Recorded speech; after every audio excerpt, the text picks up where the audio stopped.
Hey folks, welcome to the Dark Horse Podcast live stream number 240. I forgot to look it up. 242, not prime. One of our famous palindrome episodes.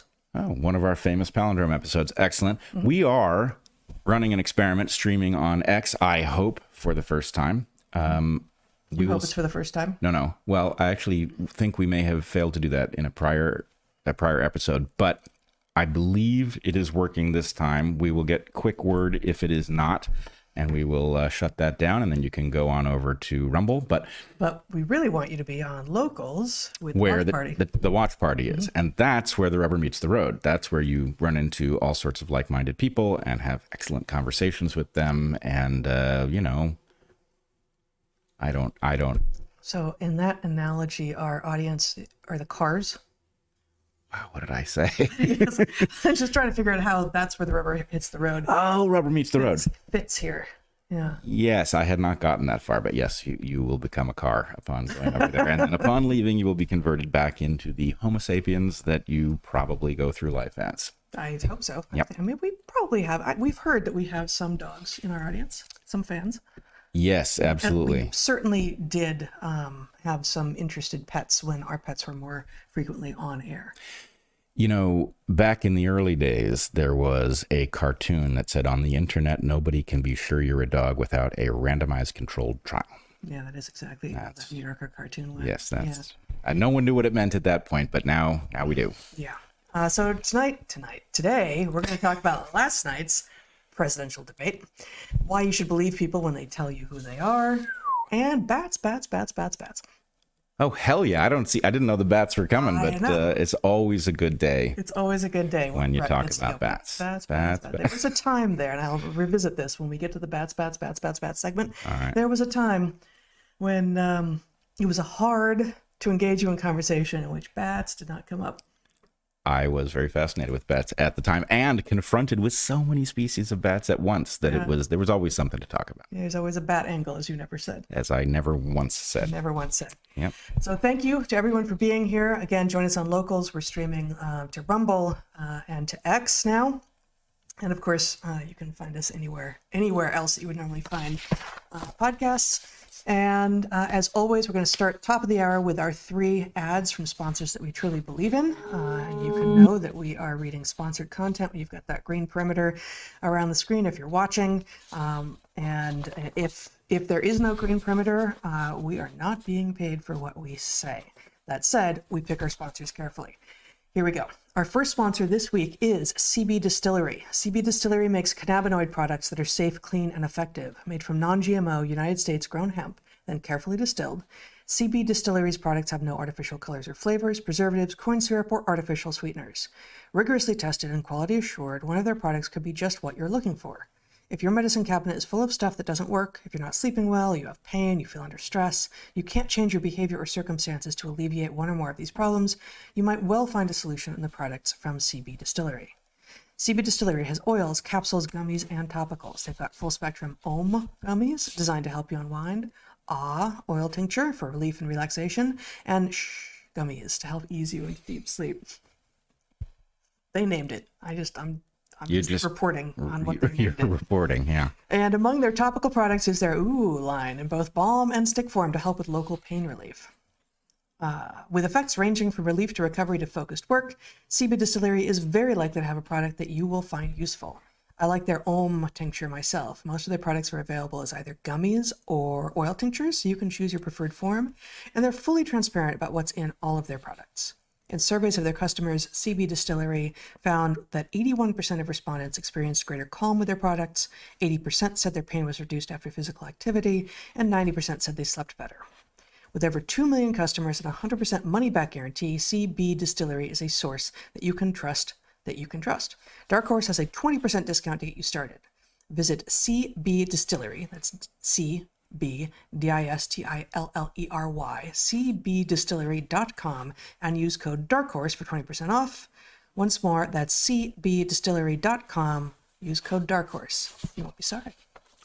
There is a 50% chance that I would not have been able to spell distillery if you had not spelled it out. But I mean, I could have, but I also had the cheat sheet in front of me. No, I have no doubt, could have spelled distillery. I mean, you never have to do the spelling for yourself when you've got your script. No, that's true. But when I'm writing stuff, I sometimes find there are a category of words that not only can I not spell them, which is a very large category of words, but I can't spell them well enough to get the suggestion thing to have any idea what I'm talking about. And So you would have started with like a Q or something? if you screw up the first letter, you're cooked.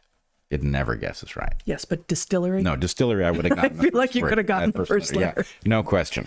I mean, despite the fact that I used to effectively troll you and our children, neither of whom can spell either, by when any of you would ask me how to spell words, I would often say that it began with a silent K or a P, or increasingly I got ridiculous and began the words with silent letters that never begin words silently. But sometimes I caught on to that trick in, the early years of our relationship. So it took, less than a decade. yeah, far, like less than half a decade. Our second sponsor for this episode, Heather, is Seed.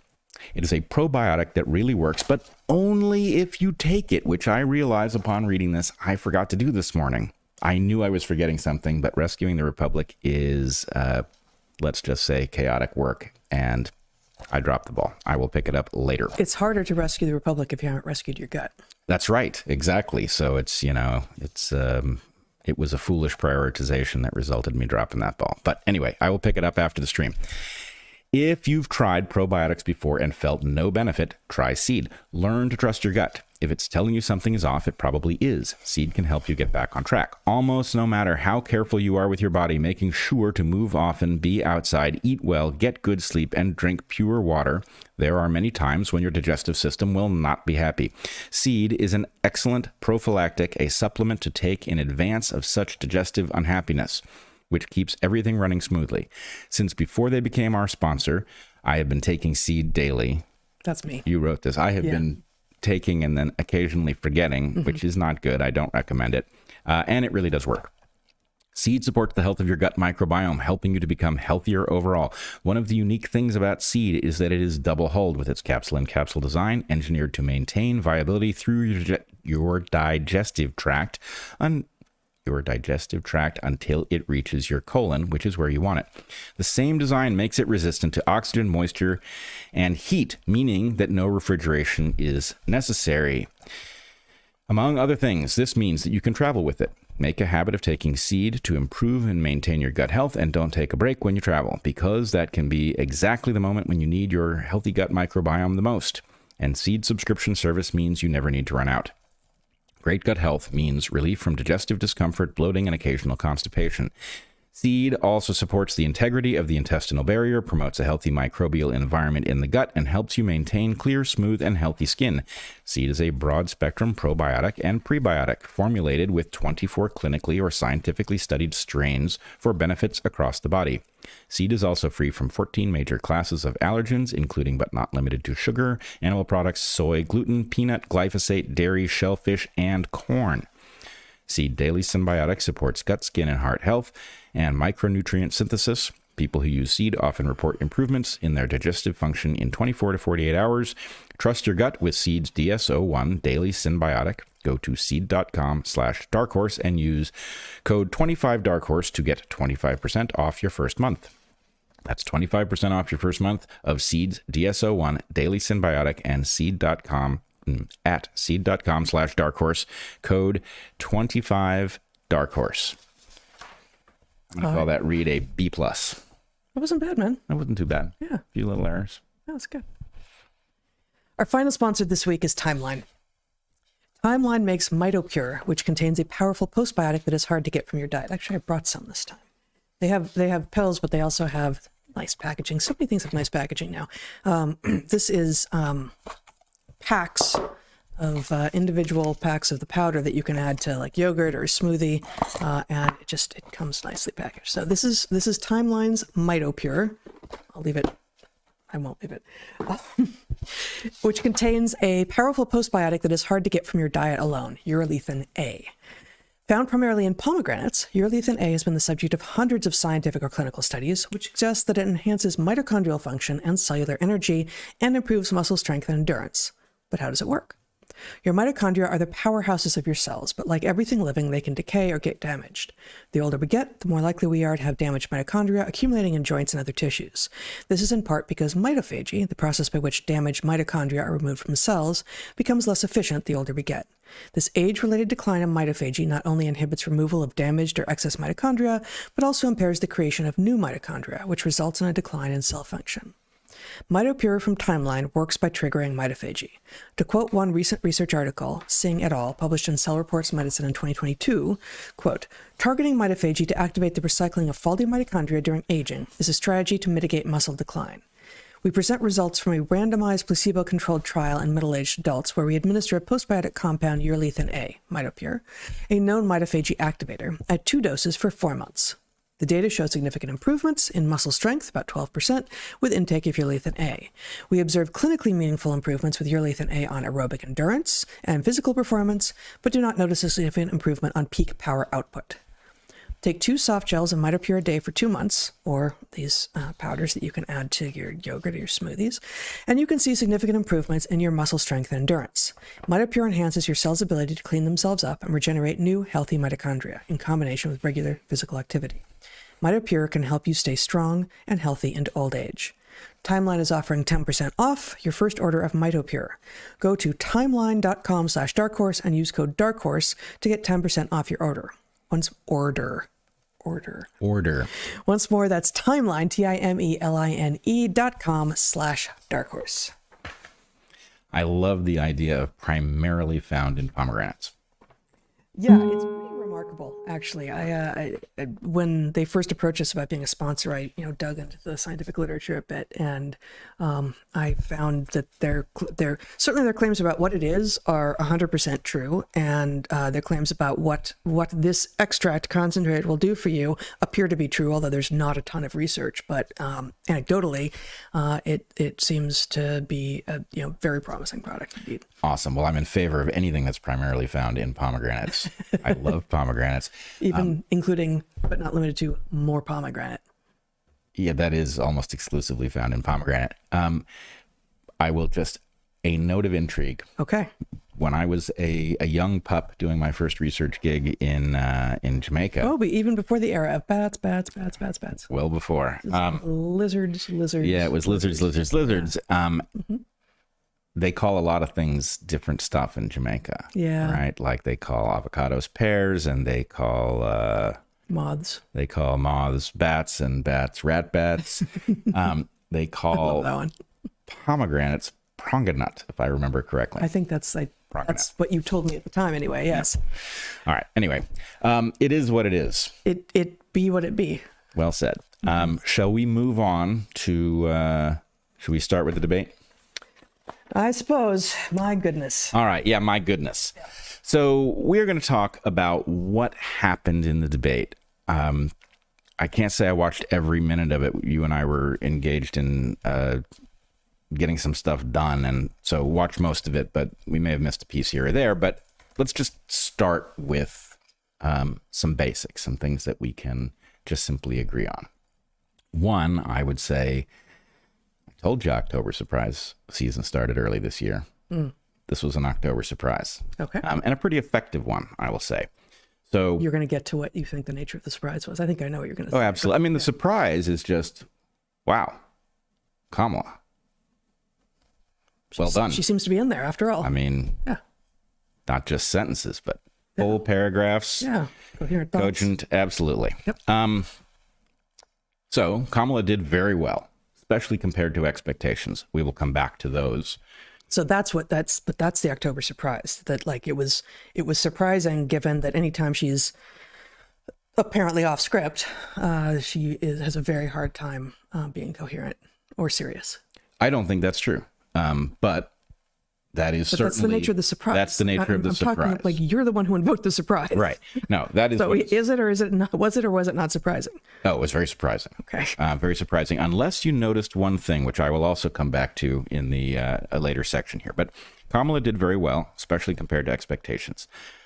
Trump clearly faced a slanted debate structure and panel. Right? His two moderators clearly were had their thumb on the Partisan. scales. Yeah, They're partisan, which more than partisan. was, of course, to be expected, but also jarring to see how obvious it was. And many people have focused on that slant in the aftermath, like 3-on-1. Well, it was notable, I think, in part because the Trump-Biden debate, the moderators actually seemed fair.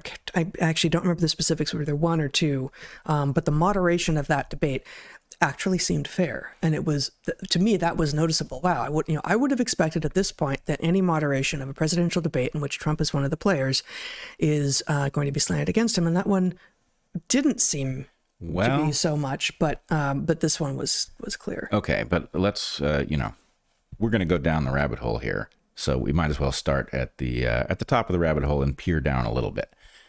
Why the hell did they allow Joe Biden to go into a debate where he wouldn't be with a teleprompter, and it was going to be a disaster no matter what? And those of us who've been paying attention to the man's cognitive decline could have predicted that, absent some very strange phenomenon. Your argument is we're living someone else's narrative. Yeah, that we're being... And they're not writing each chapter right before it comes out. Right. So at the time, what I said was that we needed to decide between the most likely scenario being that there's a division over in the blue cabal, and that somebody shoved Biden out by putting him on a debate stage where he couldn't possibly perform, and that was the mechanism, which would be consistent with moderators that could be fair, because the whole point was Biden will embarrass himself. We would like it not to look like a setup in either direction. We just want this to do its job. Yep. Right. But anyway, let's put that aside. Whatever happened to Biden happened to Biden. Kamala gets swapped in. There is plenty of expectation here that she will underperform in this circumstance. And of course, that's not what happens. Trump faces a slanted playing field. That's completely obvious in this case. Now, somebody who was really good at this would have been able to work inside of that slanted playing field, because of course it's not like there's a judge here. There's an audience, and somebody who kept their cool might have been able to, call that out in real time, do something that would have worked well, but that's not what happened here.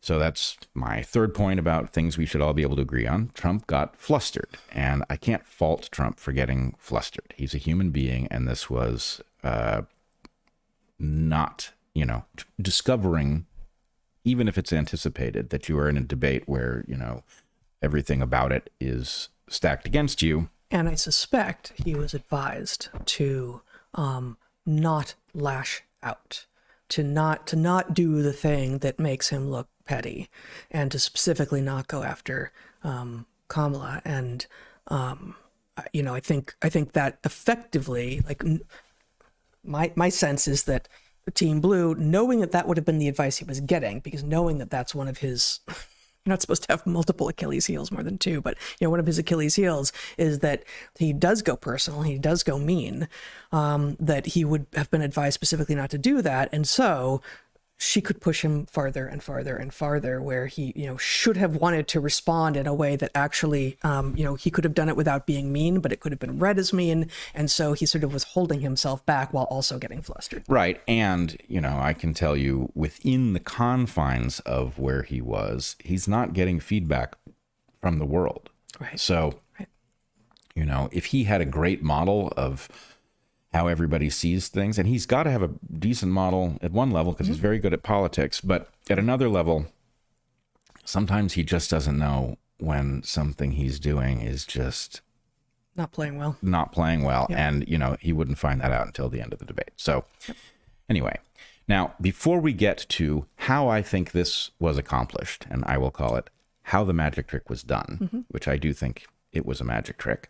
How the magic trick was done, I want to take a brief detour into two things. One of them is I just happened to catch a post by somebody I don't know this morning on X that I thought spoke to something that we need to revisit before we talk about what happened to Trump in the debate. And here's the tweet.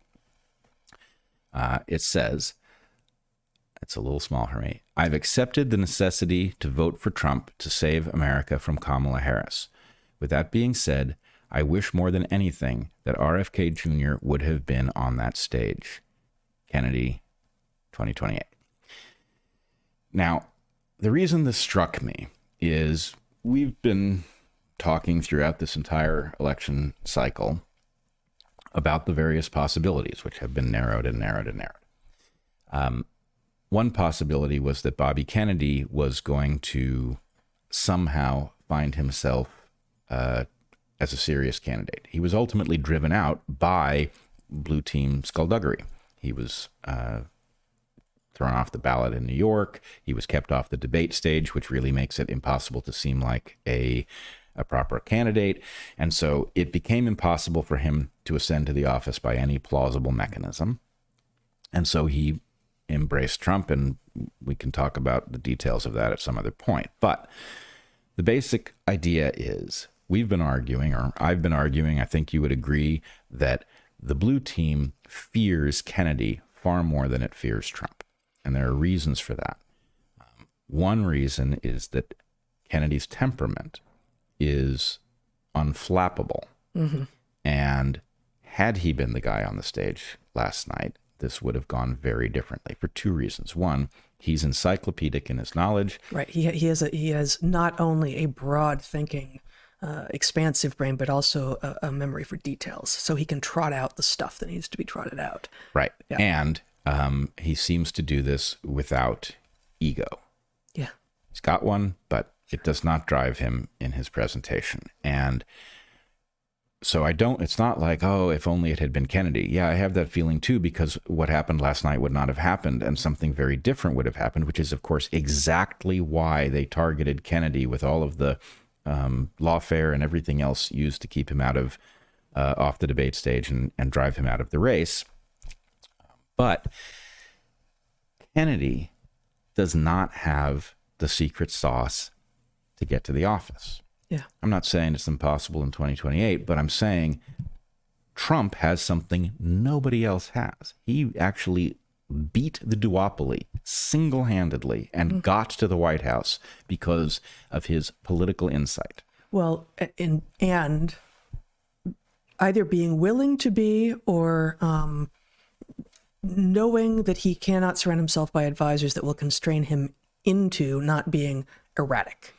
Yep. Like he is unpredictable in a way that Kennedy can't to a degree that Kennedy can't possibly be. Right. And I would argue that this is a trade-off. Yes. That the thing that Kennedy is good at makes you not good at the thing that Trump is good at, and vice versa. Right. And so we are stuck with the unfortunate predicament that the person who has the ability to get to the debate stage is also flappable in a way that we needed him not to be.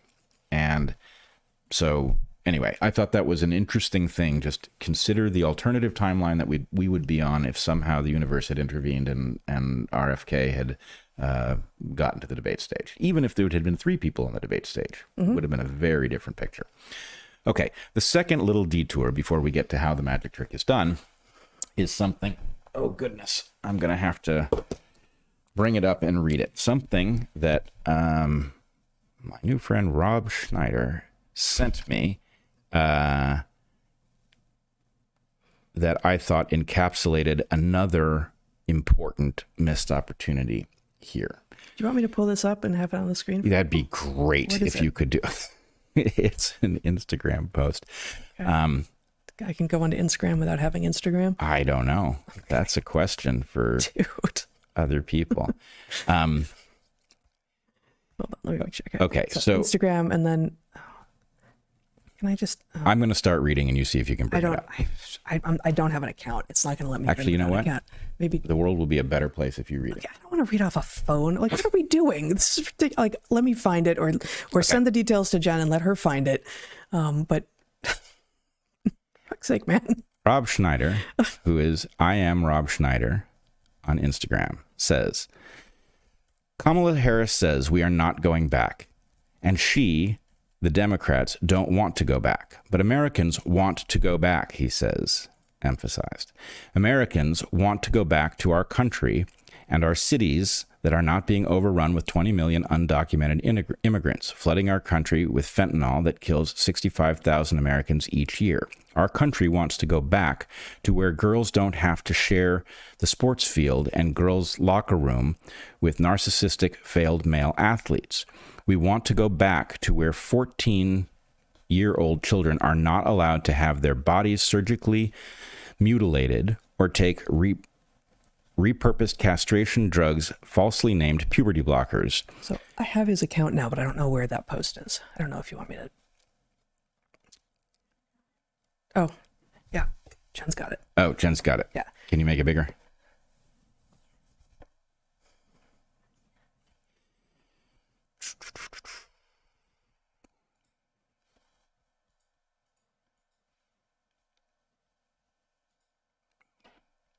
You guys keep saying something. Okay, well, can you, I really can't see it. I'll read it. So you can't make it any bigger. You can't, if not, I can read it from there. Where were we? Should we just go back to the beginning? Or no? I guess so. Okay, let's go up to the top here.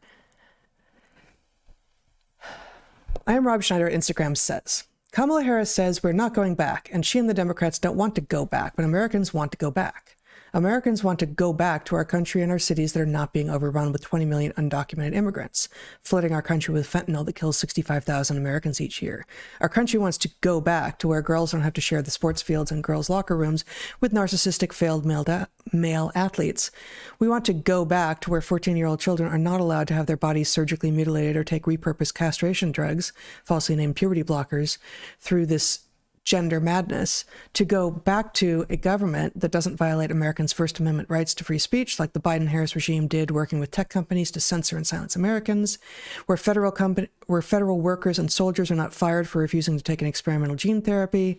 Yes, Americans want to go back to not having forever wars and giving hundreds of billions of US dollars to Ukraine, to go back to not pushing the world to a nuclear war with Russia, to go back to free speech being our Constitution right. Not what Kamala Harris describes as a privilege. Yes, Americans want to go back where inflation is not 26%, where they can afford groceries and gas and one day be able to afford a home again.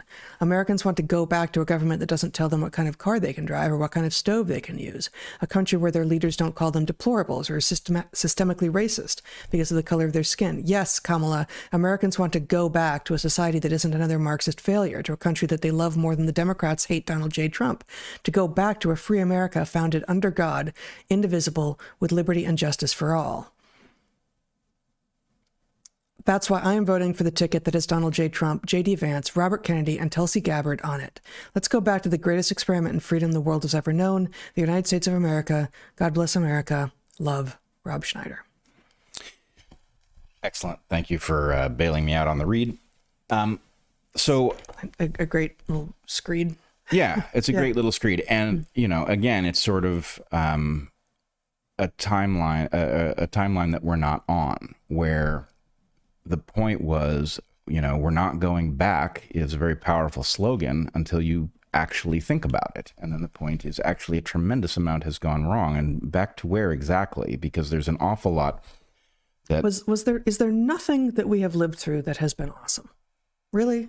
You don't want to go back to any of that? To any of that, right. And so really, you know, it's an empty slogan at best, or a veiled reference to the one and only issue, or whatever it is. But the one and only issue being, exactly as Schneider says, exactly as many of us have said, the issue for Team Blue now is anyone but Trump.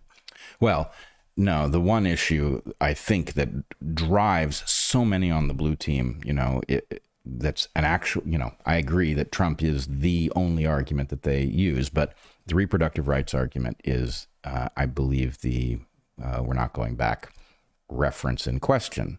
And which, you know, it's powerful for a reason. It is powerful for a reason. Incidentally, I reposted a piece I wrote in 2018 on abortion this week in Natural Selections. And rereading it, I realized, you know, my position hasn't changed. I'm pro-choice, but I believe in limits, always have. The goal has been safe, effective, and rare forever, and used to be that for all the Democrats as well.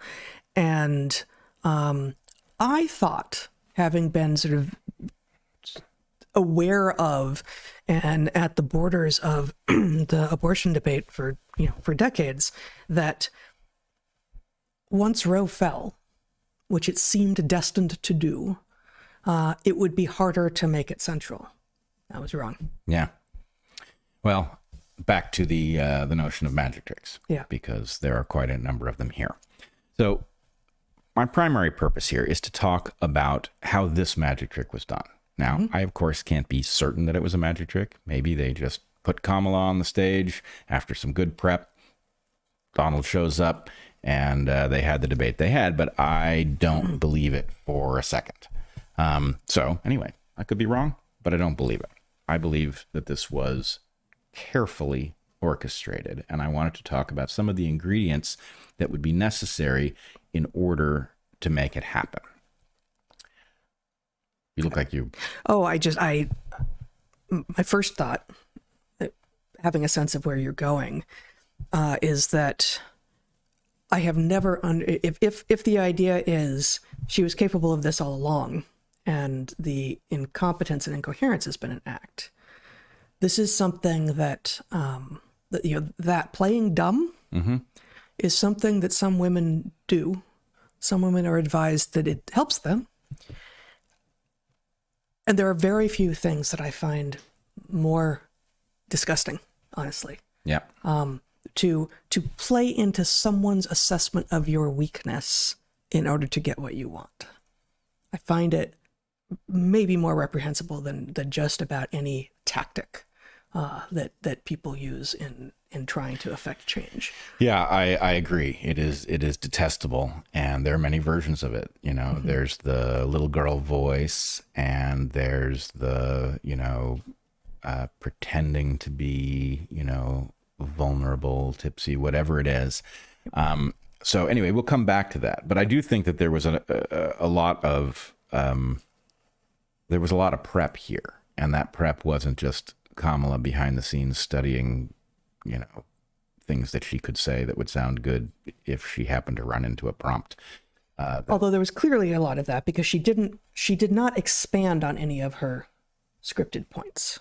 Yep. Right. She didn't ad lib. She didn't. Well, here's a key observation. As I saw it, at least the 85% of it that I did see, she did not ad lib. It appeared to be very carefully structured sentences designed to deliver a punch in general.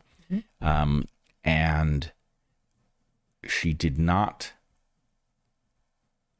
stumble the way a normal person would. Right.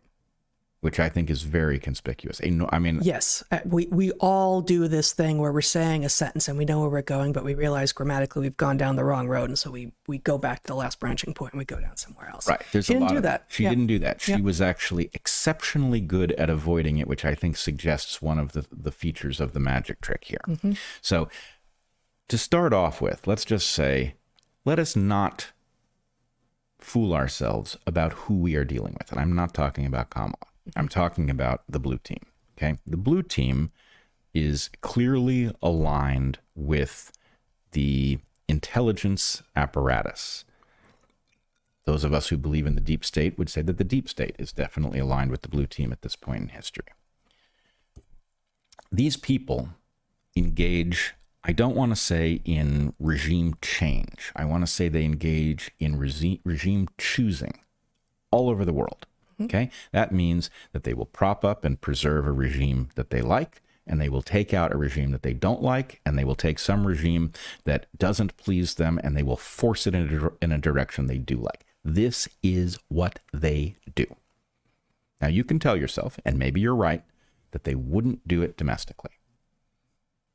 But I don't see any reason to believe that. I certainly wouldn't put it past them. So the question is, if regime choosing is what you do for a living, then what would you make of this scenario, and how would you go about choosing the regime you wanted when you are stuck with or blessed with Kamala Harris as your standard bearer. How would you do it?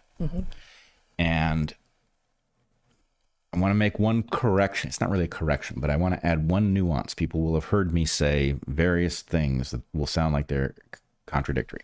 I often say that Goliath is dumb. I truly believe Goliath is dumb. You can outfox Goliath pretty easily. But Goliath is a composite of people and institutions and cabals and emergent phenomena, right? And the reason he's dumb is that those emergent phenomena only are good at dealing with things that they've already learned to address. You throw them anything new, the emergent phenomena don't know what to do with it. And so for the longest time... But the individual pieces can learn. The individual pieces can be very, very smart, right? You can be part of Goliath. You know, Goliath can be dumb, but his right hand can be brilliant, right? So what I think we're seeing here is an entity that knows what its job is and for many decades has been practicing and testing and discovering, and it is a highly tuned entity that knows how to deal with democracies and regimes and public sentiment and social media and all of the components that one needs to play in order to make this work for their little color revolutions or whatever they're doing. So Goliath may be dumb, but the components aren't. And I believe that what we saw last night was likely the result of a component that knows exactly what to do and how to do it. And it did it very well. And it fits with what I was talking about last week with regard to Hollywood being deep in the pocket of Team Blue. That if this is what I believe you have not yet made explicit, but are arguing that this is a very long narrative that we are in the middle of. The long con.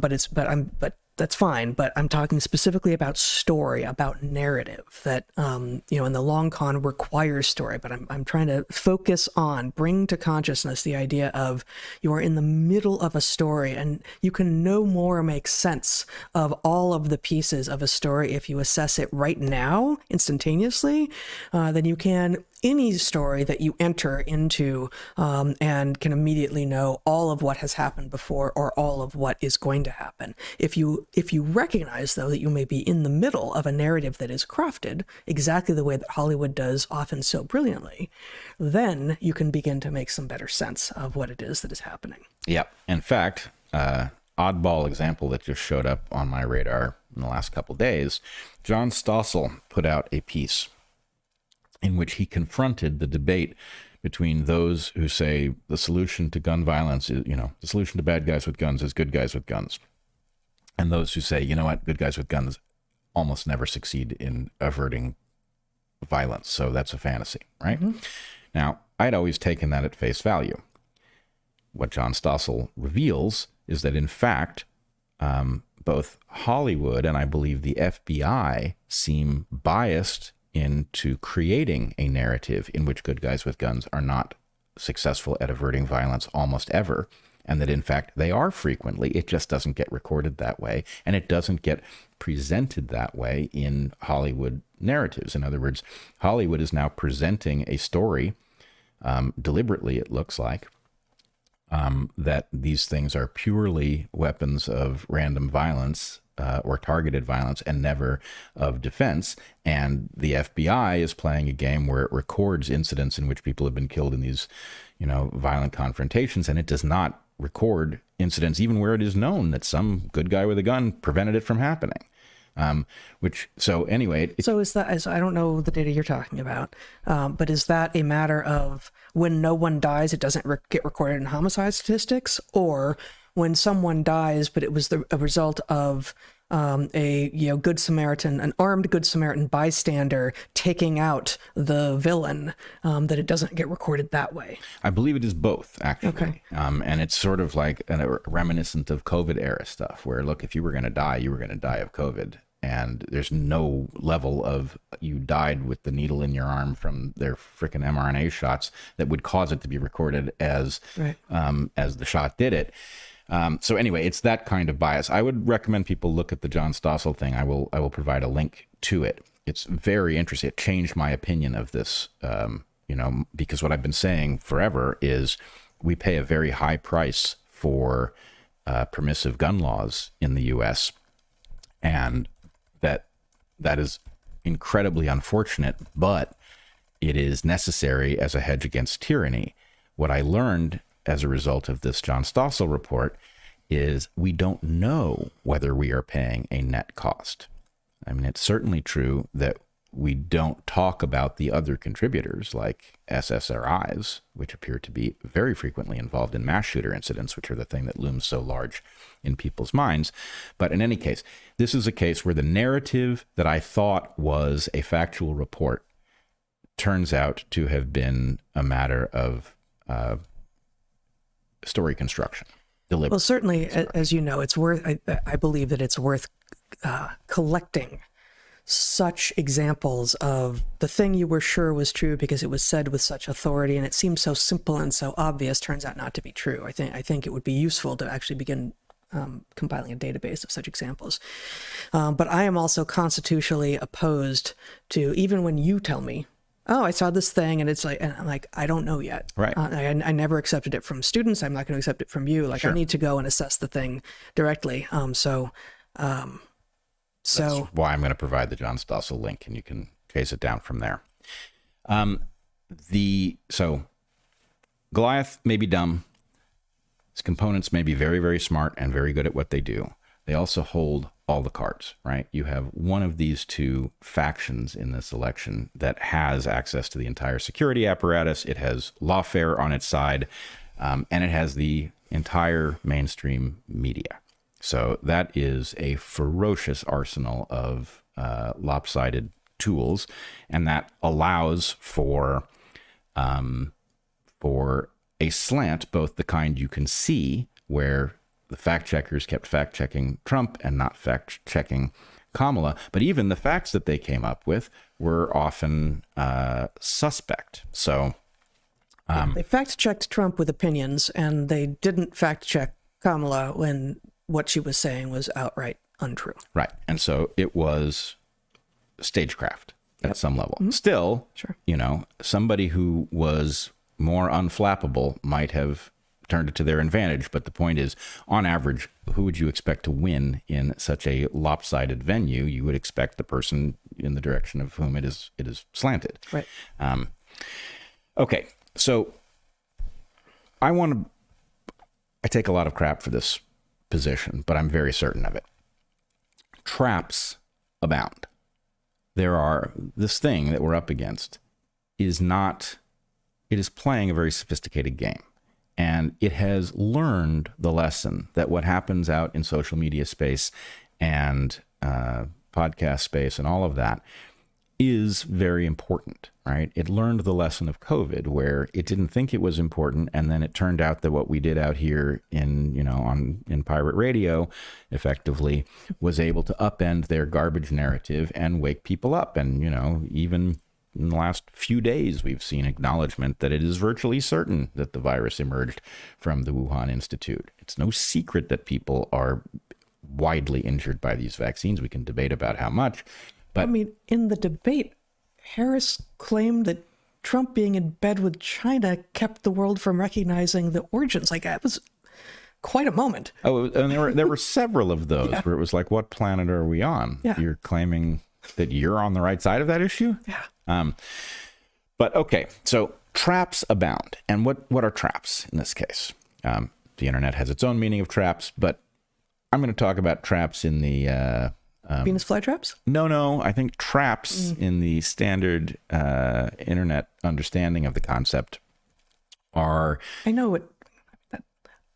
transsexuals who show up in the dating world as one sex. And, right, but what... So you're not talking about them, and you're not talking about Venus flytraps, so which one are you talking about? I'm talking about a place where there is some kind of lure that appears to be an organic observation that causes people who are in their mind partisan or rooting for one side over the other or biased to see things through the lens of one side or the other. It causes them to rebroadcast the evidence, to extrapolate from it, and then it turns out that the evidence isn't what it looks like. And don't we look like fools? Right. And so, if you're going to engage in conspiracies, then a lot of garbagey conspiracy theories that blow up are very effective at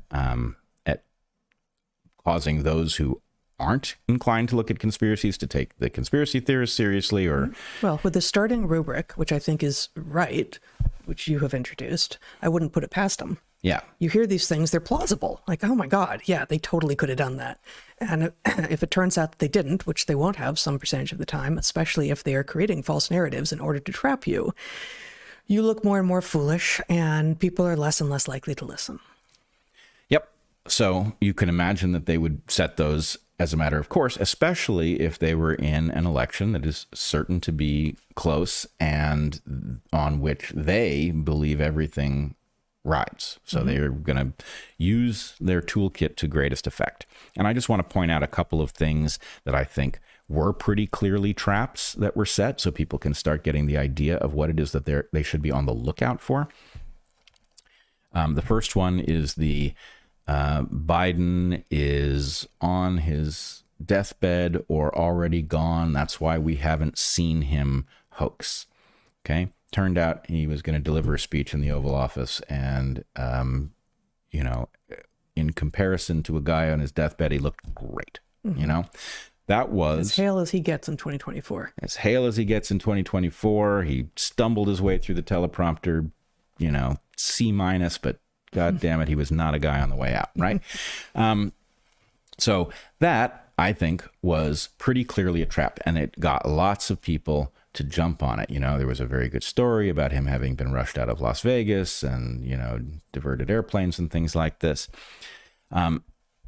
Next one that strikes me as having been a trap. There was a story a couple weeks back, I think, of a person a person in a wheelchair, who claimed that her mother had died, and so she was now going to tell the story that her mother was terrified of her telling because her mother was gone and it was okay now. And the story was that she had been hit by a drunk driver who then drove off. The woman in the wheelchair had been hit? Yeah.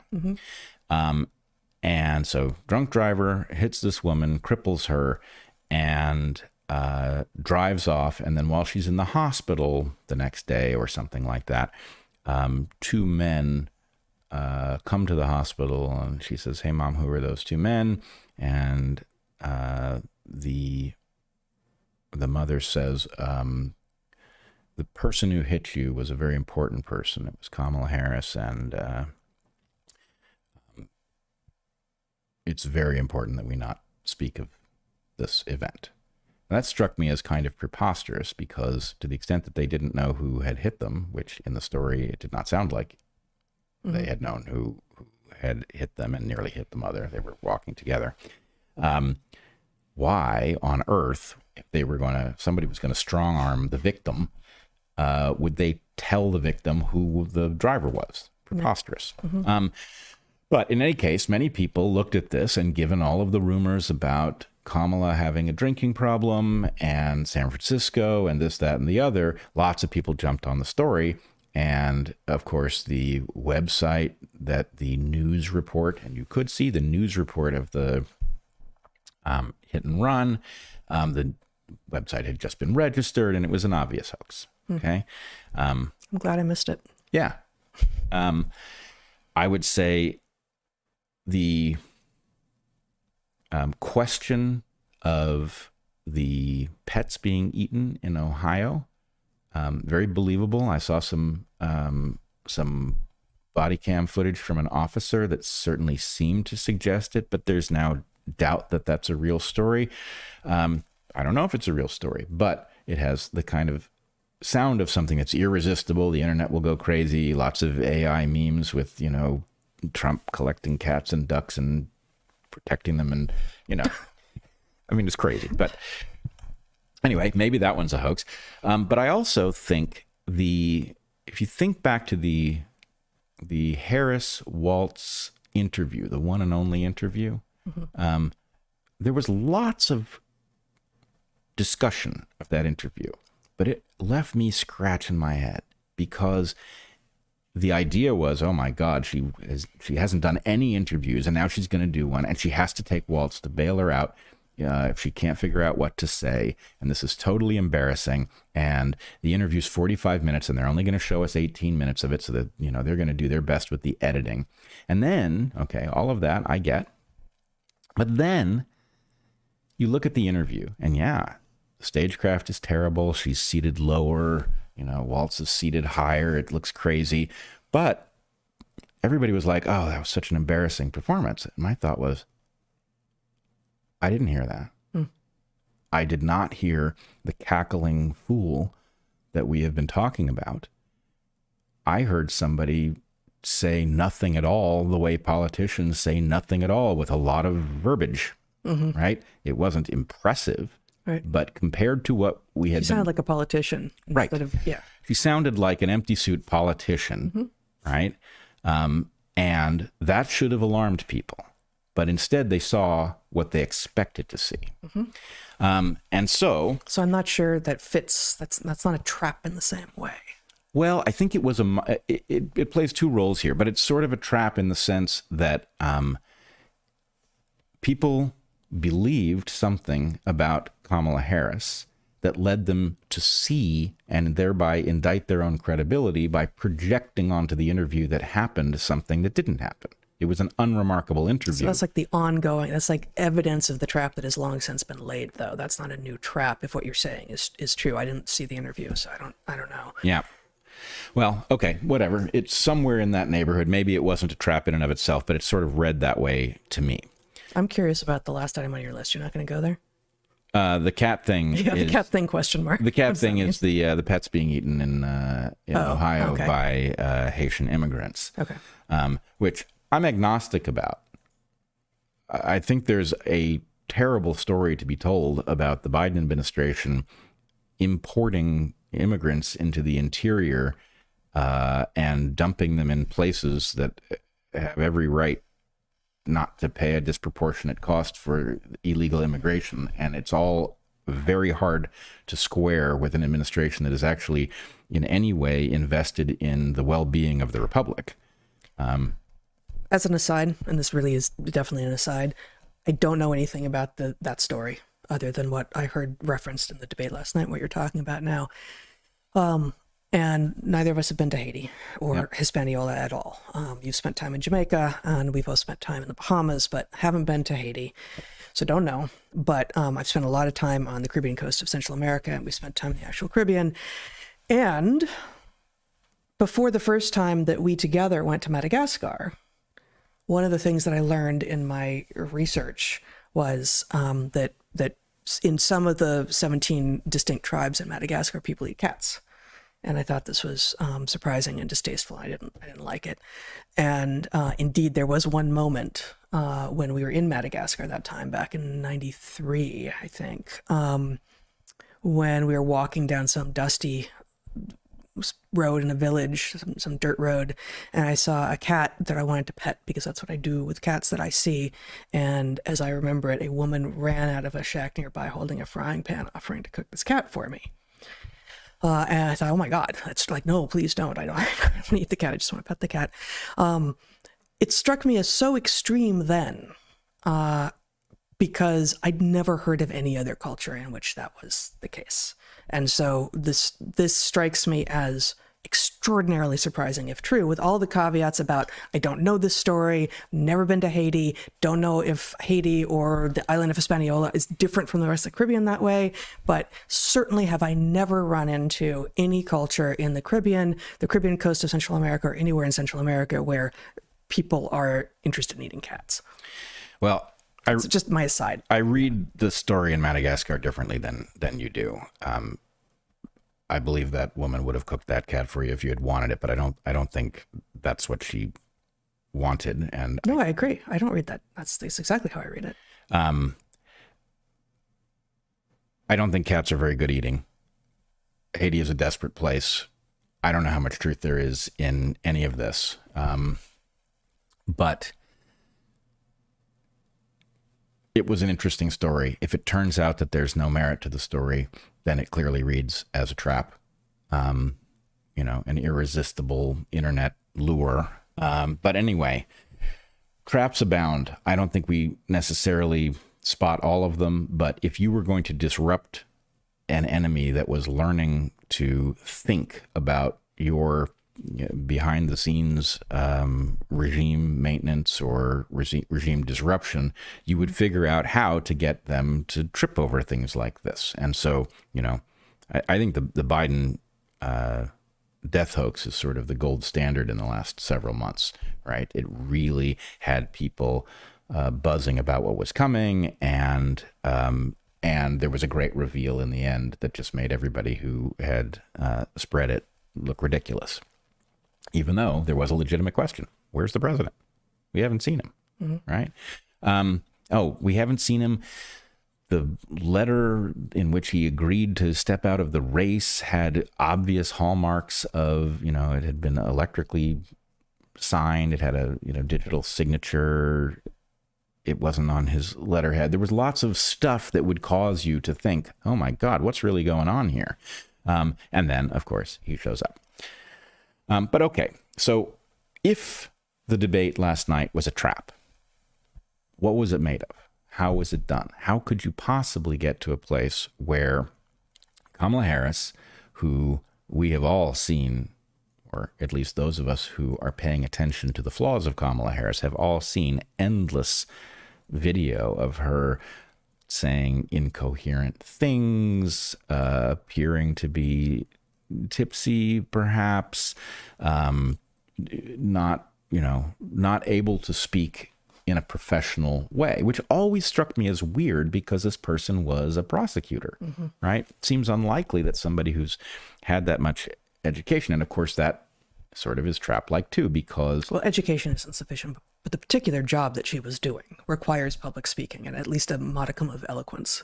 Right. Yeah. And so this, of course, lures people into saying, oh, she slept her way to the top. She slept her way all the way to the top in, positions where you have to speak, regularly. It seems very, very unlikely. But okay, if you were going to arrange for a spectacular reveal like happened last night, and you had access to effectively anything you wanted behind the scenes that could be arranged or modified, what would you do?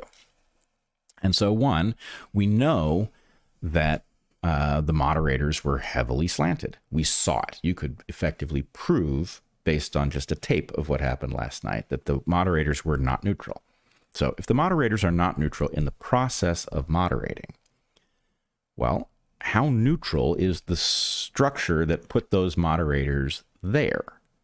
And would it have been willing, for example, to give Kamala's team, not Kamala, presumably, give them a rundown of exactly what is going to be delivered in this debate. Right. And if you had that, what could you do with it? I will point out there is a historical reference here that many will not remember. But when Carter and Reagan faced off, there was a famous scandal in which Reagan had been given the Carter briefing book for the debate. So this is not nearly as egregious as what I'm suggesting may have happened here, where the moderators themselves, or the thing that they are part of, may have shared the plan for the debate, allowing for essentially perfect preparation. But it was a case in which the idea that the debates matter and that giving somebody a decisive edge could affect an election enough to be worth the risk of doing so and it being exposed. The Carter briefing book scandal actually happened, and it appeared that Reagan had Carter's briefing book, which meant he knew what his opponent was going to say. Yeah. Okay, so if Kamala had a rundown, even if she didn't know about it, right? If the people who were prepping her had a list of questions that were going to be delivered to both candidates so that she would know what was coming, then that creates a tremendous edge. Here's something else that creates a tremendous edge. The woman has barely been seen since she ascended to candidate for president. That is a lot of time to prepare for a reveal. In other words, if you knew that you needed something in order to create the impression that Kamala was extremely competent, then you might spend a lot of that time, you might lure the public into wondering, why the heck is this person not showing up in public? Why are they not doing interviews? Are they not capable of doing an interview? All of that time where people are working themselves into a lather, is this person capable of stringing a sentence together? Does she have such a bad drinking problem that she can't be allowed to have an interview? Does she need to have Waltz there present in order to do it well? Right?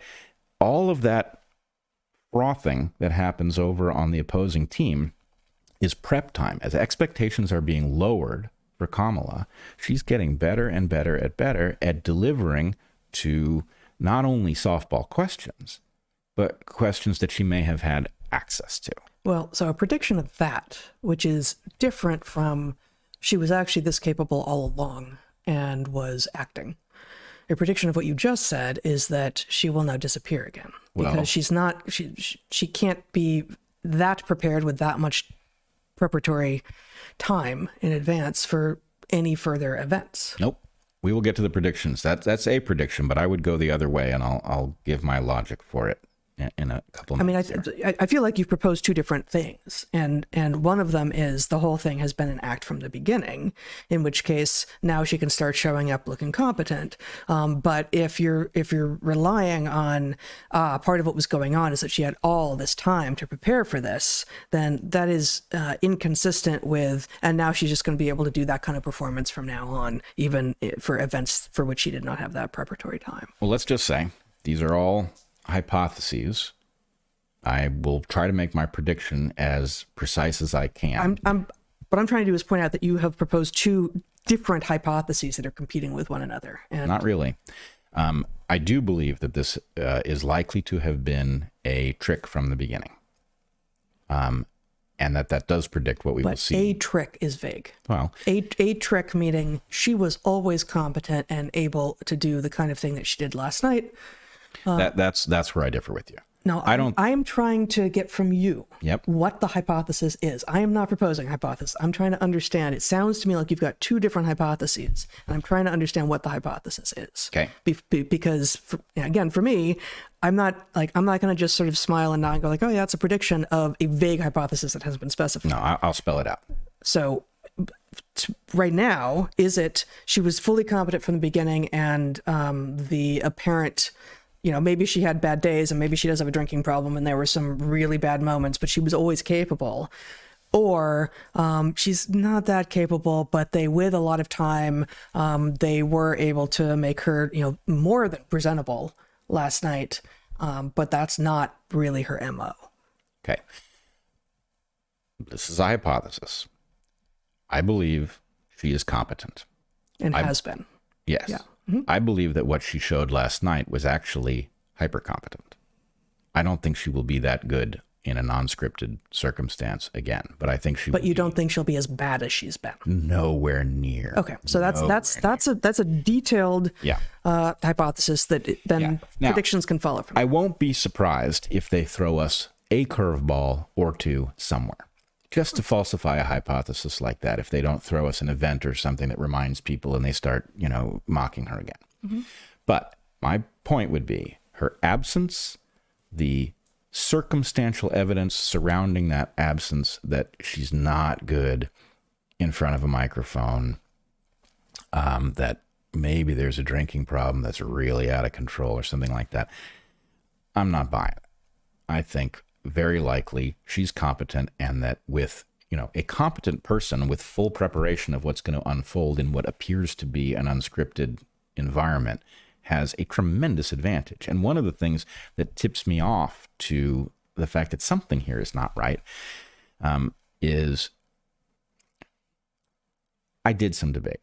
I was 16 years old when I was no longer able to do debate because I was invited to leave the school where debate was available, and then I got kicked into your school where life was better, but there was no debate. So that's part of why it was better. That is part of why it was better. But nonetheless, I have a little experience in debate. And we had an orchestra. You have an orchestra? I don't think so.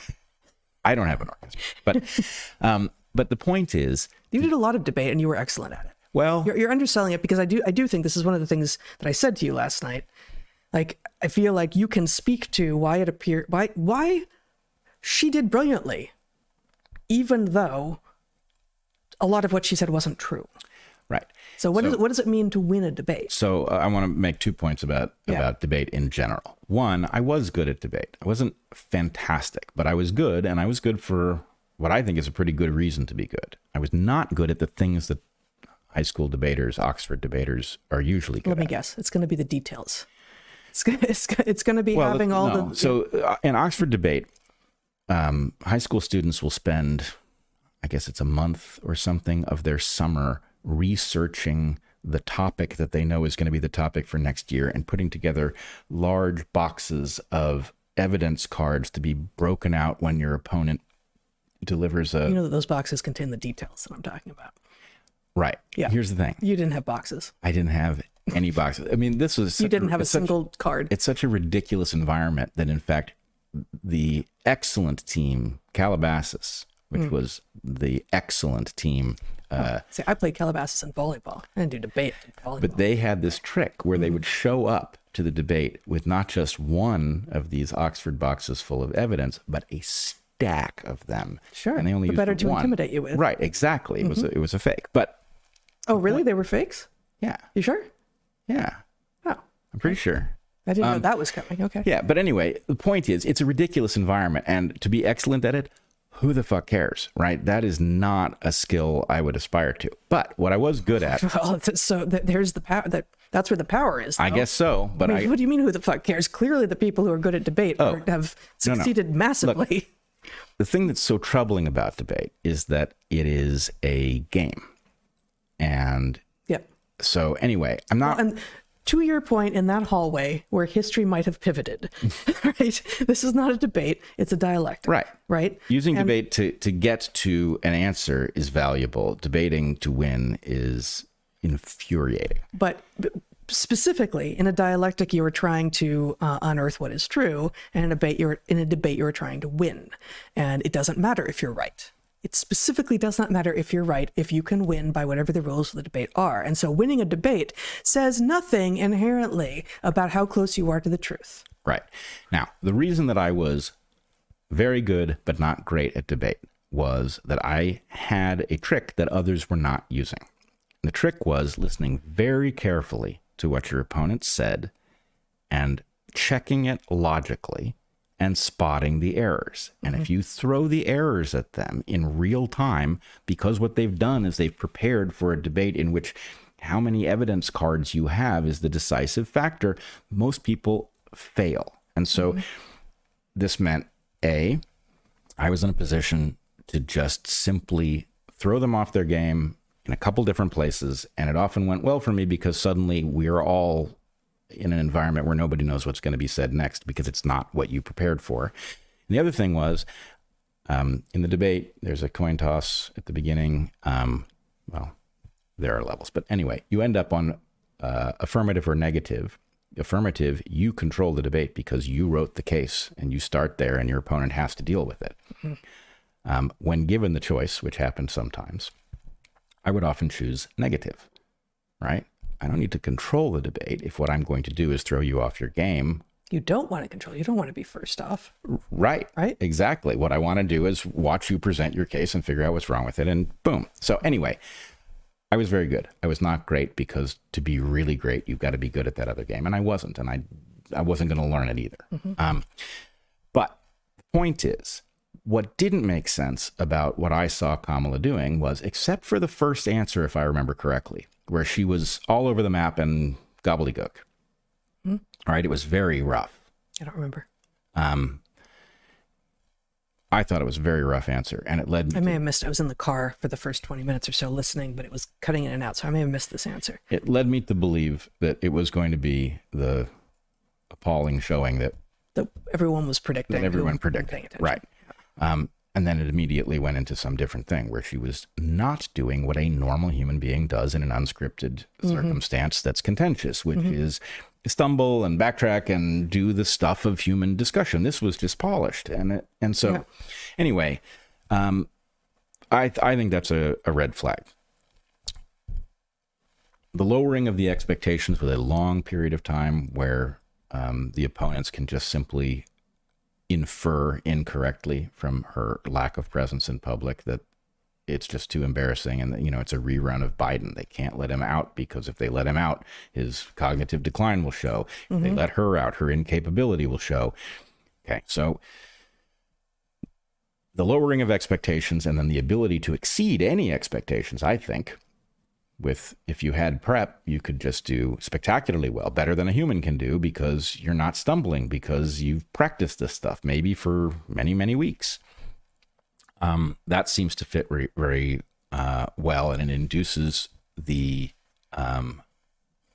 overconfidence of the folks over on the red side. And that overconfidence, underestimating your opponent is a terrible error. And this amounts to a public delight in underestimating what turns out to be underestimating the opponent, and therefore results in a stunning, where the hell did that come from? Where's that person been? That's really the question. Where has that person been? Also, they would certainly have had the advantage of very sophisticated psychological study of Donald Trump. It's not even hard. There's a ton of material of him, and you can see the questions on which he has pride that makes him vulnerable.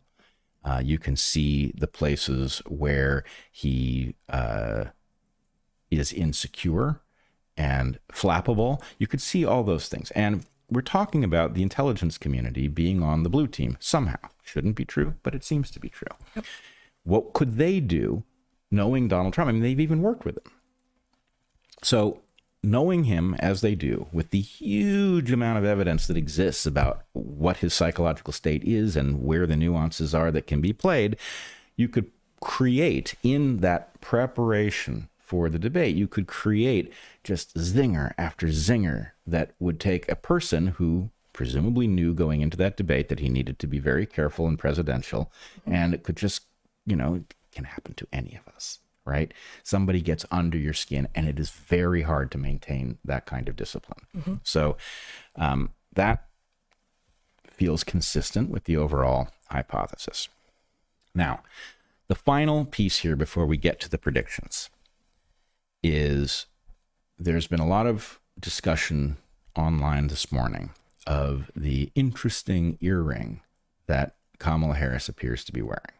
And there appears to be a subtle replacement for earbuds in earring form. You can imagine if you didn't want to have earbuds in your ears, but you wanted to listen to something or maybe make a phone call, I don't know, that there's some earring you can buy that will do this. And Kamala appears to be wearing it.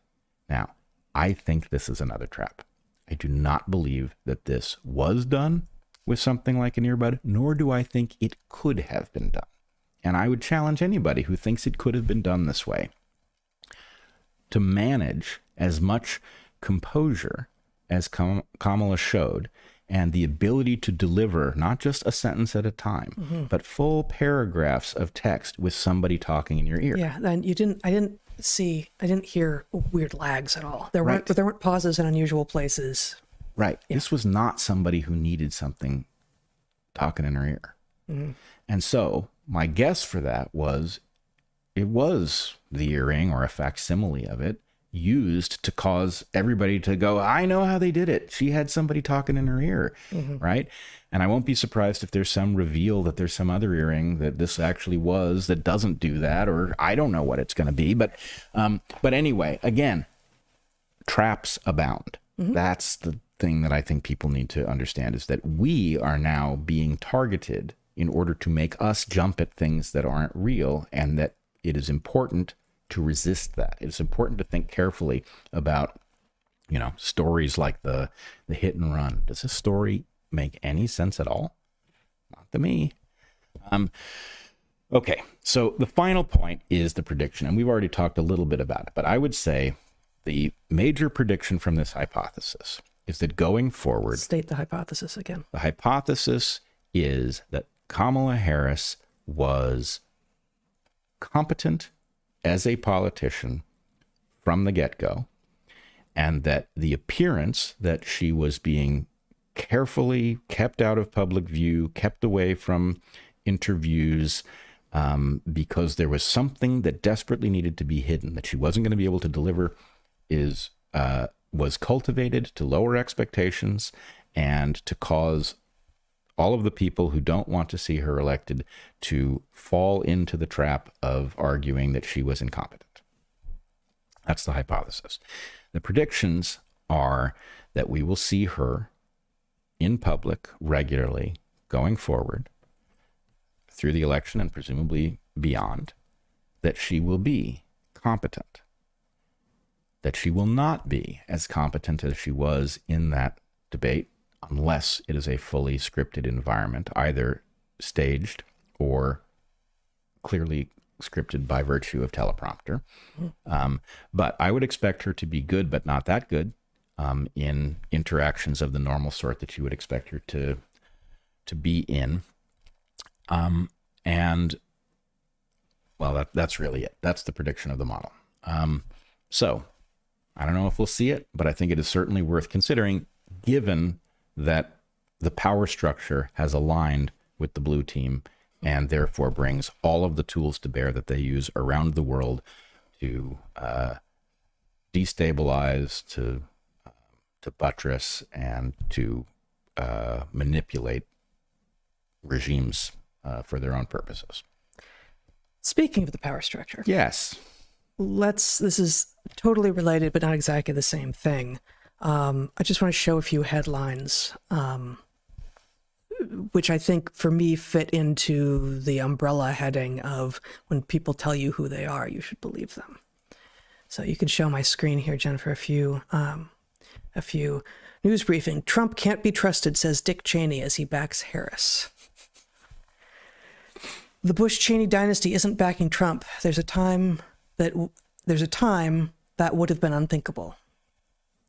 Former Vice President Dick Cheney says he will vote for Kamala Harris.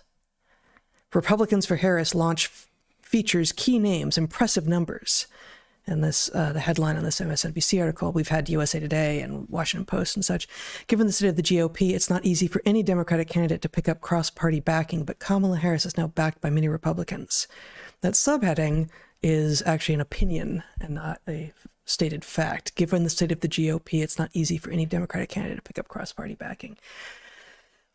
The complete list of past GOP presidential ticket members who say they're voting for Trump. This was in HuffPo, down a bit in the article. We have one. The list is Sarah Palin. That's it. That's the whole list. The 2008 Republican vice presidential nominee reaffirmed her support for Trump in March 2023, but Mitt Romney says he is absolutely not voting for Trump. Neither is former Vice President Dick Cheney, former Vice Presidential nominee Paul Ryan, or presumably former Vice President Dan Quayle, or Mike Pence, who the article goes on to say, whom Trump nearly got killed on January 6, 2021. So we have, all sorts of narrative exaggeration built into this. So I'm gonna go there next. At the point that Dick Cheney is backing the Democratic candidate for president, and the Democrats have done everything in their power to get rid of a Kennedy, believe them. When what's in front of your eyes is, this is not the Democrats of old. And there will be people who say, the Democrats have always been like this. I don't buy it. The Democrats have for a long time been going in this direction. But this is the deep state.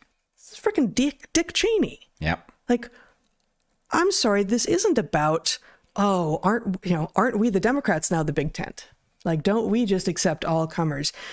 No, this is you revealing that the people who are actually interested in regime change, including at home, are on your side. I'm sorry, in regime control, including at home, are on your side, and they don't want change. Because Kamala can talk all she wants about not wanting to go back and wanting a new future and all this, but this will just go down the same path that the last 4 years have led us down. It's the same thing as what we experienced, frankly, from 2000 to 2016. And certainly in 2008, I thought that was a wildly different moment when we elected Obama. And I say we because I was excited to vote for him in 2008. So excited. And it felt like we were finally going to be coming out of the deep weeds of the neocons, of the warmongering defense industry favoring neocons. That's who Team Blue is now. And I don't think Team Red, largely, the rank and file among the politicians have changed. But the fact that Trump is at the top of the ticket means that's different. That. Say what you want about him. He's no neocon.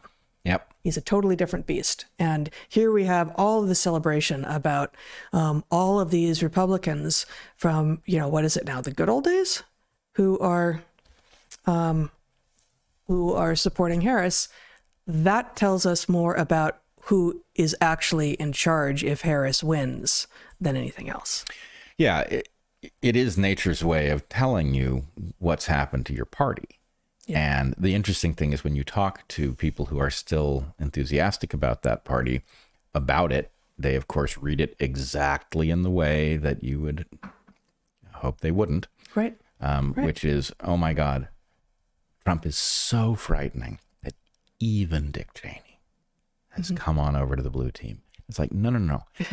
Your party has taken over all of the values that you once detested. Yeah. Right? It has transformed. This is something that happens in history. And the fact that it doesn't happen, during the average lifetime means you're not alert to the possibility, but nor do we have good histories. And I've said this before during COVID. I was like, I want to know what this actually looked like on the ground when authoritarian regimes were changing what appeared to be, democratic republics. Like I don't have a sense. Our history is written without enough detail and usually without a sense of like what the rank and file, what the individuals in the population were experiencing. How did they justify making decisions that they were making?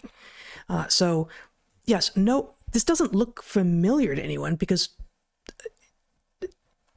almost certainly no Americans, certainly no native-born Americans have lived through this sort of thing.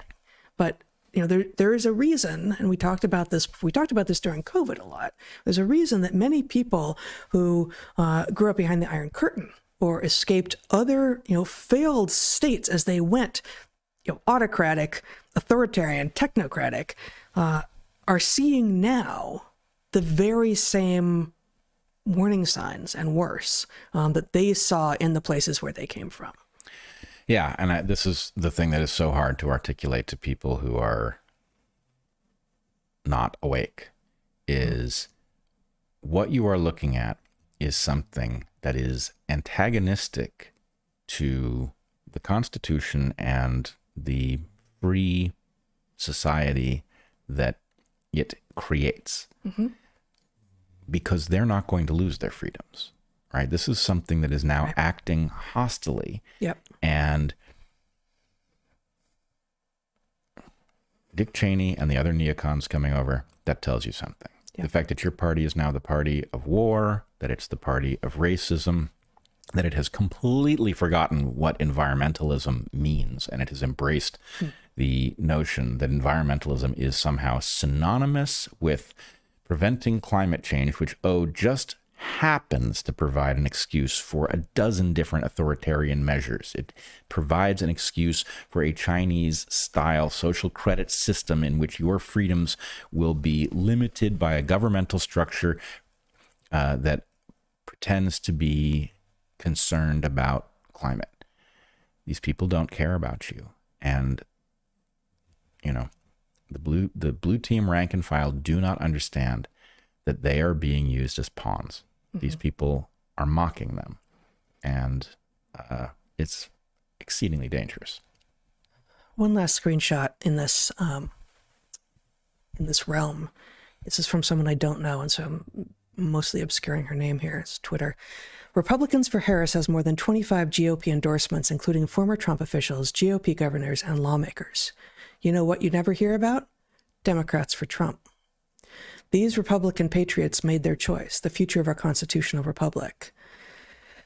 And then they have this meme, pick a torch, in which they've got the Statue of Liberty behind Kamala Harris and one of these idiots in Charlottesville doing Heil Hitler behind Trump. And Kamala Harris is smiling, looking pretty and kind and nice, and Trump is yelling. There are a lot of former Democrats for Trump and some present Democrats for Trump, although frankly, I think you're relatively rare. I think most of us who were lifelong Democrats are just done. Yep. Right. So I'm a former Democrat, and I wish it could have been Kennedy. Yep. I absolutely do. But this is insanity, and this is just more of this sort of barbaric messing with the narrative, right? The idea, put aside the silliness of the right side of this picture, but equating Kamala Harris with the Statue of Liberty, Yeah, she's anti-liberty. Yeah, Clearly, like to the degree that she stands for anything, she would take freedoms away. Yeah, she's anti-liberty. I do want to clarify one thing. You said you're just done. There's no distinction between us here. I've said that this party, which I still belong to, is like the family dog that's become rabid. It does not matter what your nostalgia over what this party might once have stood for is. This dog needs to be put down. Yeah. So we are in no different position. I've maintained my status as a Democrat because I think it gives my anger at what the party has become greater weight. Yeah. But yeah, why aren't there a huge raft of Democrats supporting Trump? Because they've all been driven out of the party. I mean, look at Tulsi, right? Right. Well, but I also feel like that tweet that I showed, there was a smugness there, but there was also, well, these are related concepts, obviously. There's a certainty. You know what you never see? Democrats for Trump.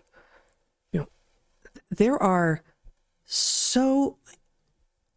when asked, maybe now after last night's performance, people will think that they have reasons to be actually excited about Harris, which in general, people have not been able to frame it any way except not Trump, and reproductive rights, protecting reproductive rights, Roe is gone, but so there's this weird little thing that people do there where they're convinced that the party that they still think they believe in is going to protect that one remaining thing that's already gone at the federal level. I don't. Maybe it's time to move on. Move on. All right. Yeah. So, bats. You're telling me. Yeah. This showed up in my email. You could show my screen here. This is from Science. I get, the weekly emails from Science magazine, one of the top, I still say it, one of the top 2 scientific journals in the world, even though it's been an incredible disappointment. But this last week, I think this was September 6th email, so about the issue that was coming out then. Bat loss linked to death of human babies. Well, that's a headline, right? Little brown bats, Myotis lucificus, are among those species threatened by white nose syndrome caused by the fungus Geomyces destructans. So even science doesn't know how to write scientific names, but that's I didn't capitalize the. Why did they miss capitalizing the genus? Yeah. Anyway, that's science geekery for you, and yet. Come on, guys. If you can't Even though get they had that it right in the first part of the sentence, they got Myotis right. Yeah. Okay. So for the 2 of you in our audience who care about this, scientific names, the Latin binomials, the genus and specific epithet, are always italicized, and the genus is capitalized, and the specific epithet, the species name, is not. And so, you will recognize Homo sapiens, Felis sylvestris, which is the domestic cat, Canis familiaris, which is the domestic dog. The genus Canis, Felis, Homo is always capitalized, and the second word is never. And you might think, well, why does it matter? It actually does, and I don't know if you experience this with your dyslexia, but for me, I can absolutely scan a paper if I'm looking for, and this is not as relevant now since everything is electronic and you can just search it, but I can visually scan a paper and immediately pick out the scientific names because there's the first capital and a string of 2 italicized letters in a stream where nothing else is italicized that actually allows you to very quickly pick it out, and it's not as easy if you don't use the rules. Yep, it bums me out when people screw this up, but then I think bats, and I feel so much better. Bats. Okay, if I can have my screen back just for a minute here. So bat loss linked to death of human babies. That seems kind of like a remarkable result, doesn't it? And I will say, in the end, this research is actually super compelling, but the way that Science News, the like news outfit version of Science is reporting on it, is not. So let's explain first a little bit about what the research is. You can show my screen while we talk about this if you like. So this is the original research article. Actually, this is the original research article. This is an economist, Frank. The economic impacts of ecosystem disruptions, costs from substituting biological pest control. So the background, and I'm going to read both the rationale and the results from the scientific summary, which is not from the paper itself, is basically bats in the U.S., specifically the East Coast, have been suffering for, gosh, I didn't look into it. The dog is having an allergy fit over there. 2 decades, close to 2 decades, with something that is called white nose syndrome, which is now understood to be a fungal pathogen that you can see a bat has been infected by the powdery looking stuff on their nose and whole colonies die. I think it is, I don't know what the actual death rate is, but it's devastating. It's devastating, right?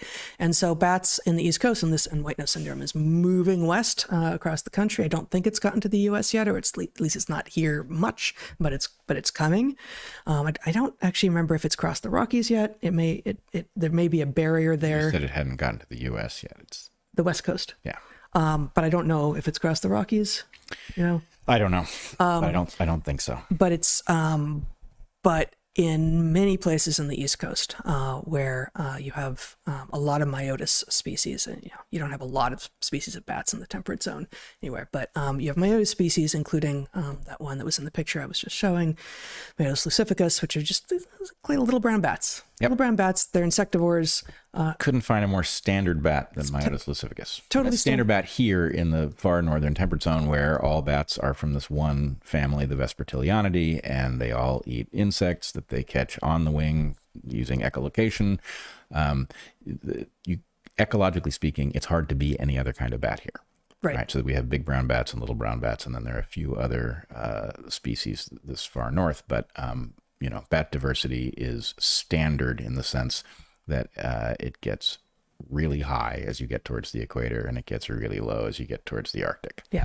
And the dietary breadth, the variation in diet, as you just said, declines exactly in step with the species diversity. So whereas, you were working on bats that were frugivores, and there were a lot of, there were nectar eaters, there were sap eaters, there were frog eaters, there were fish eaters. Yeah. There were bats that eat other eaters, bats. bat eaters, blood eaters. We got none of that up here. Yeah. None of that. They're all insectivores, and specifically they're hawking rather than gleaning insectivores. Yeah. So they hunt on the wing. And white nose syndrome has been more than decimating populations where it shows up. Far more than 10% of the bats where they are gone. Okay, so that's sort of the background. Rationale. Some of this will be a repeat from what we just said, but this is this is a new thing that is happening where you get a research article summary before the actual article, which is actually kind of useful. But this is written by the author, and distinctly here, this paper is written by one person, which is kind of great. I love a single authored paper. Rationale. Ecologists have established through experimental and observational studies that insect-eating bats can limit crop pest populations. A long-standing prediction has been that if bat populations were to decline, so would their provision of biological pest control, and farmers would have to compensate with insecticides. Epidemiologists and public health experts have been concerned about the health impacts of pesticides even before Rachel Carson's seminal work in Silent Spring. The wildlife disease that is killing bats, with mortality rates averaging above 70%, began spreading in the United States in 2006 as a result of an invasive fungus species. The gradual expansion of the disease provides a setting that approximates random manipulation of bat population levels, which allowed me, the author, to estimate how farm operations and human health change differentially before and after a location experiences a negative shock to biological pest control. So biological pest control here is ecological economics speak for the bats that eat the insects. Results. I used annual data at the county level on insecticide use and estimated that after the onset of bat die-offs, farmers in the county increased their insecticide use by 31.1% on average. This demonstrates the substitution between a declining natural input and a human-made input, providing the first empirical validation of a fundamental theoretical prediction in environmental economics. Let's just stop there for a moment. So there's this research actually has two distinct, I think, equally important results.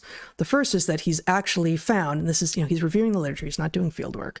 He's reviewing the literature, and he finds that according to, the work that actual field workers had done, he is finding that when insect-eating bats decline in an area, the rate of insecticide use by farmers increases substantially. Okay, so that's the first result that he's reporting here.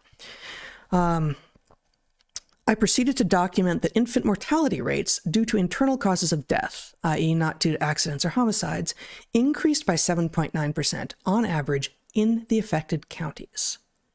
This result highlights that real-world use levels of insecticides have a detrimental impact on health, even when used within regulatory limits, which highlights the difficulties of assessing the public health impacts of pesticides when regularly, I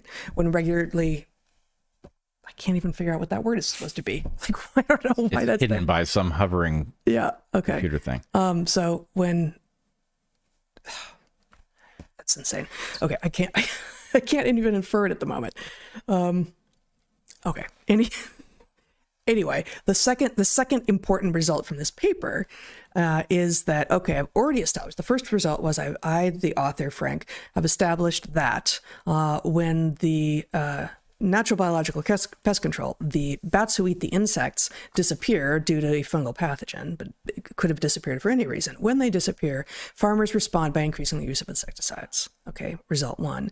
Result two, in those counties where farmers increased the use of insecticides, infant deaths increased by 8%.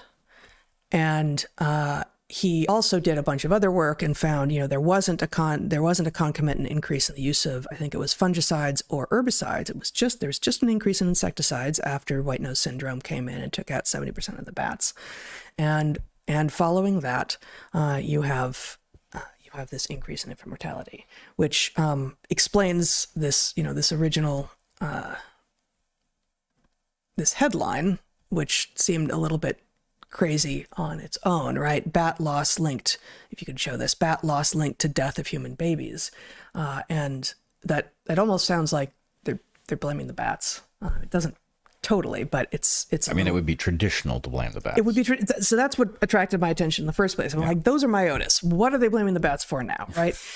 Yes, bats can carry rabies, but honestly, not very often. And basically, if they're not going after your blood or anyone else's blood, it's not that likely. It's possible. Don't pick up downed bats. Downed bats may be down because they're sick, and most bats are not carrying rabies. And even if they were, you were exceedingly unlikely to get it if you don't do something dumb. Yeah, exactly. And I mean, just like a mammologist, a bat specialist can assess bats and choose to handle them safely, and a herpetologist can independently assess snakes and choose to handle them safely. We're not recommending that you do that, right? But it is true that bats get a really, really bad rap, and the vast majority of bats, especially all of the bat species that are present in the U.S. Are there any vampires in the U.S.?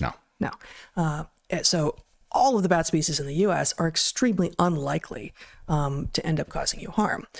But that headline that I showed you linked to this Science News article, which you can show here. So this is, again, this is a piece not written by the researcher about the research that we were just talking about.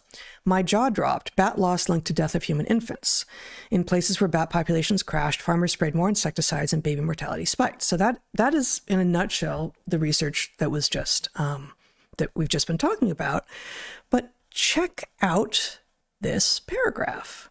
Several lines of evidence connect pesticides and other agrochemicals to human health risks. Although government regulators assess the potential dangers of these compounds before approving them and set safety guidelines for their use, farm workers and bystanders can still get exposed when these compounds drift away from a farm or end up in groundwater. Epidemiological studies have linked certain compounds to developmental problems in infants and children, for example. Insecticides, which are often neurotoxic, are often of particular concern. Now, that may sound totally banal and in keeping with what you would expect science to be reporting, but to me, that paragraph reads like an excuse for the use of insecticides. And once more, a reliance on government regulators assess the potential dangers of these compounds before approving them, and they set safety guidelines for the use. Come on, guys. The FDA has been in here, whoever it is, whatever three-letter agency it is, whose job it is to make sure that these things are safe and effective, they've done it. So I'm sure it's fine. You don't really have to worry. This research is a little bit alarming. There is some evidence that insecticides can cause, babies to die, but the government regulators have been there, so it's probably fine. Yeah, it's unbelievable. I was going to say, when you started down this road, they've obviously buried the lead.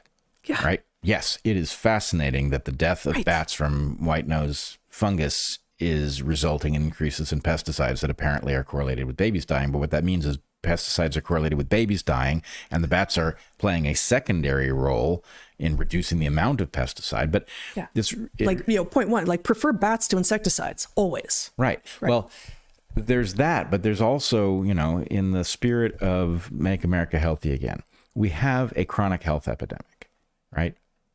Babies dying is not a chronic health thing. That's death, right? That's worse than a chronic disease that follows you for your entire life. But what is the actual price that we are paying for rampant use of pesticides and the fact that the difference in the number of bats in an area is resulting in a measurable difference in the number of babies dying suggests that the baseline number of babies dying is high, right? This is, because pesticides are not being used because if you take the bats out of the equation, it changes the amount of pesticide. So and that I'm questioning your conclusion that therefore the baseline number of babies dying is high. You mean before the bats were disappearing? Yes, the baseline number of babies dying due to pesticides is liable to be high if an increase in the amount of is likely to be. We don't have any evidence of that here. That's no, nothing. We do have evidence. We don't have data that says that exact thing, but a logical inference from the evidence that is presented here, since it's not true that pesticide use happens when the bat population declines. Pesticide use goes up. So baseline pesticide use. Insecticide specifically. Yes, true. Insecticide use is causing deaths of babies. More so when there are no bats or fewer bats. Okay. That is absolutely alarming. What it tells you is actually that paragraph that they put in there, the get out of jail free card, is bullshit. What it's telling you is, yes, we have all the regulatory apparatus to make sure that these things are done within limits and they're applied in certain ways so that they are safe. That whole system doesn't work. Right. Okay. That's what it's telling you. Yeah.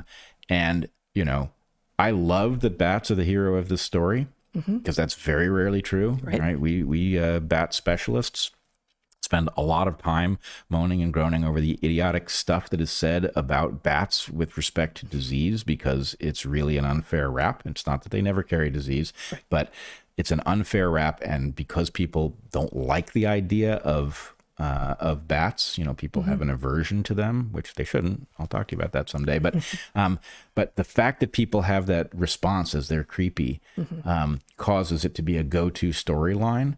But as much as I like seeing the hero of this story, the villain of this story is insecticides. And white nose syndrome is a problem, and it's a pathogen that is wiping out bats, but that's not the villain here. Yeah, and in fact, there are two villains here. One of them unknown.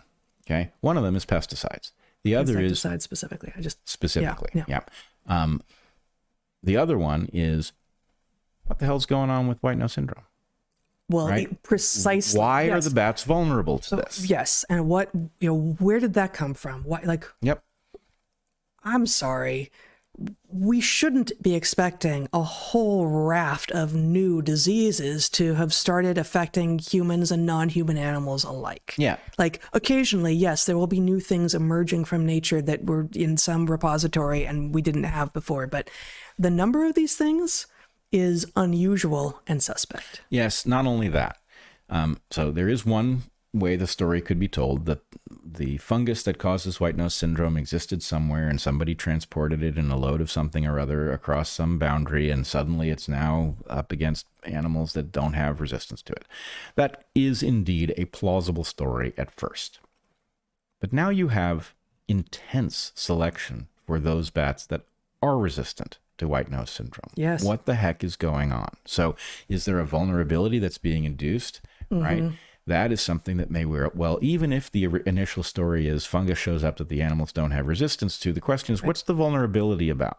Right? Why is selection not doing its thing? Why don't we have bats remaining that are resistant to white nose syndrome? Right, which is the normal. I mean, the story we tell. They might bottleneck. You might have a weaker species briefly because it went down so low that there wasn't a lot of diversity in the population remaining. But you still expect selection to be able to respond to the environmental trigger that happened. Yes, especially in a case where it's not like, oh, some disease came in and killed off everybody. It's like, 70%. Oh, that leaves 30. Right. I'm imagining they have plenty to eat. Yeah. Right. So in that circumstance, what you tend to do is very rapidly select for resistance. And although the 30% who remain in any area now live in areas where there's more spraying. Right. And so the insects that they're eating are either been sprayed or are in the process of, dying for, like, they've been exposed. So the bats are now eating the insecticides as well. And if it kills human babies, it's probably going to affect all mammals relatively similarly. Yeah. And I think you're headed down a very important road here. You are specifically going to see spraying where there are insects, which are places that the bats are going to go because the food is plentiful. They would move in there, but for the fact that there's more spraying now, and the point of the spraying is that it kills the food that the bats would eat. Yep. And the point is not kill what bats eat. The point is kill that thing, and that is what bats eat. Yeah. Now, I will point out, this has an interesting echo of the moth and the iron lung hypothesis with respect to polio, which I encourage people to read this book. I agree. Forrest Moretti. Yeah. And what that book describes is a scenario in which, yes, the virus that causes polio does exist. It is a virus. It does grow in the spine, and it does cause this disability. However, it's not a virus that is inherently about growing in the spine. In fact, it's inherently a gut pathogen that doesn't do very much damage at all. In fact, we wouldn't have noticed it. It causes you to be a little sick, and that's it. Yeah.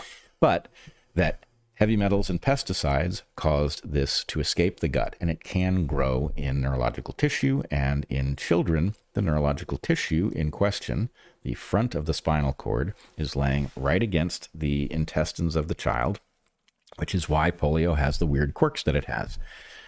It grows on the front of the spinal cord where the motor neurons are, not on the back where the sensory neurons are. So polio is a debilitating disease, but not a painful disease. And the second thing is, why children and not adults?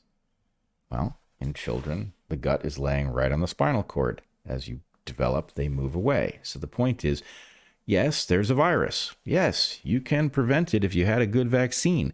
But the real question is, why is that virus growing in the spinal cord? Right? Yeah. That's a question of environmental toxins. So, anyway. So as is almost always going to be the case, maybe always, but is laid out really clearly in this particular story, and there may be a comparable story here with the bats and white nose syndrome and insecticides. Is it germ theory or terrain theory? Yes. Yes, it is. It's both. Of course it is.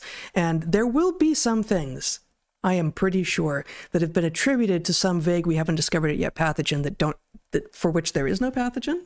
And there will be some diseases for which actually pretty much no matter how healthy you are, you get exposed to this pathogen and you're doomed. But the vast majority of time, if it's an actual illness, there is going to be a pathogen. And if you are a healthy host with a proper developmental background such that all of your membranes are intact, you have a far better chance of not getting particularly sick, even from the same pathogen that might kill your neighbor. Yeah, it's a classic lesson in Welcome to Complex Systems. Mm-hmm. And the basic point is, look, the key to health doesn't solve everything, but the key to health is making the environment as close to the one that your ancestors evolved in as possible. And a huge fraction of our disease, yes, very late in life, this is not the case, but for young people, a huge fraction of our disease burden is the result of the fact that we are in environments that are wildly different from the ones that our ancestors grew up in and developed in, and they contain differences at every scale, from the molecular scale up to the cognitive scale. And these things are all disrupting human health. And if we were a wise species, what we would do is figure out, go after the low-hanging fruit first, but how do we make the environment return to one in which our normal systems function the way they were built? Yeah. All right. We got so many more live streams coming up. I think we're going to stop this one at this point. So let me just give you guys the litany. We're going to do a Q&A 15 or so minutes from now. Start with a question from our Discord server, which you can access through Locals, and the Q&A itself is only going to be available on Locals. So ask questions there, and join us shortly for our monthly Q&A following the second Evolutionary Lens of the month. We're also going to be doing what we call our private monthly Q&A, which is usually on the first or the last. I can't remember. There's been so many variations on our schedule lately. Anyway, this month it's at Sunday. It's on Sunday. It's always on Sunday at 11 a.m. Pacific, and it's this upcoming Sunday. It's a 2-hour live stream, and you should be able to start posting questions for that soon. And it's great fun. Great group of people. Excellent questions. It's really awesome. Yeah, for that one, we look at the questions in advance, and we're able to see the chat and interact some and respond to things going on in the chat. But we're also doing 2 more of these Evolutionary live streams within the next week. So we're going to do one this Saturday, and we're going to do another one next Tuesday, and then we're off until after Rescue the Republic. So after the Republic is rescued. We're going to work on trying. So we would love for you to join us in all of those places. Join us for the Q&A to come. Join us for the Q&A on Sunday. Join us for the live streams that are happening this upcoming Saturday and next Tuesday. And then join us in DC on September 29th. Rescue the Republic. It's going to be amazing. There's a fantastic lineup, and the Republic needs rescuing. Yep. Fantastic lineup, and it's getting more fantastic. You'll see. Watch the website. Jointheresistance.org and watch the lineup expand. We're picking up some good ones. Excellent. And you can find out more about our schedule and find links to our store and such at darkhorsepodcast.org. That's our website. Our wonderful sponsors this week were, I've totally forgotten. They are wonderful, and I Seed. Forgot that. Seed was the one you read, and Timeline and CB Distillery. Check out their stuff. And a reminder how much we appreciate you. We are supported by you. We appreciate you subscribing, joining Locals, sharing, liking, all of that. And until we see you next time, be good to the ones you love, eat good food, and get outside. Be well, everyone.